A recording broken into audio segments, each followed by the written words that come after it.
हमारे भीतर अगर कोई बात है और हमने उसमें शिव का स्मरण कर लिया है, हमने शंकर का अनुमोदन कर लिया है, हमने शिव को याद कर लिया है, तो ये पक्का है कि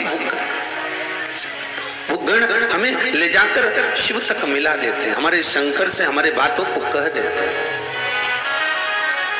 वो गण हमारे मन की बात शिव तक पहुंचा देते हैं। आपको एक बात कही थी कि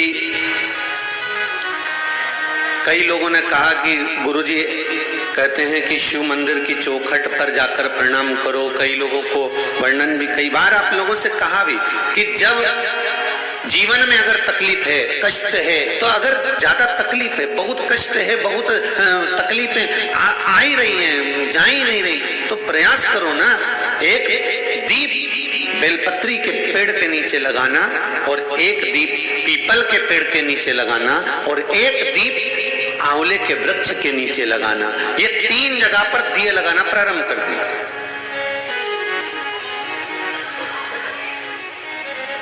और तीनों जगह दीप लगाते समय भाव प्रकट करते रहिए। श्री शिवाय नमस्तुभ्यं, श्री शिवाय नमस्तुभ्यं, श्री शिवाय नमस्तुभ्यं। भाव प्रकट कर दो। वहां जब दीप लगाओ तो अपने मन की कामना कर कर बेलपत्री के वृक्ष के, और शुरुआत कहां से करना है? बेलपत्री के वृक्ष से शुरुआत करना।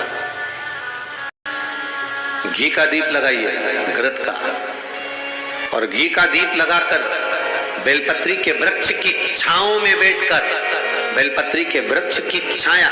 अच्छा, कई लोग को उपाय जब बताया जाता है तो इतने इतने समझदार लोग हैं कि जो गमले में बेलपत्री का पेड़ है ना, उसमें उपाय करते हैं।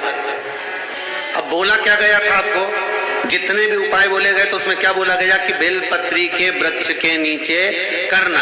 अब इनने काय में करा? वह गमले में। अब तुमने गमले में करा तो गमले में पेड़ इतना बड़ा, पौधा इतना बड़ा, उसकी छाया अपने ऊपर आ रही है क्या? उसकी छाया हमारे ऊपर पड़े तब तो वो वृक्ष कुछ फल प्रदान करे।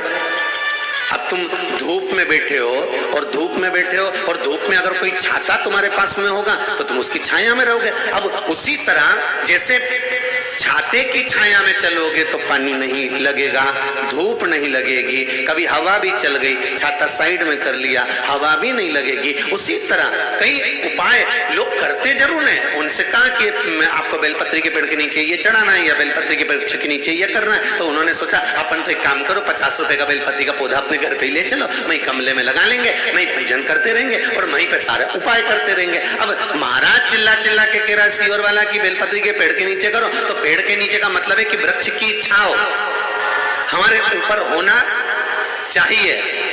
आशीर्वाद का मतलब जानते हो ना सभी लोग, कि किसी को प्रणाम करो तो उसके हस्त कमल की छाया, जिसको तुमने प्रणाम करा है, जिसको तुमने नमन करा है, उसके हस्त कमल की छाया आपके ऊपर पड़ना चाहिए।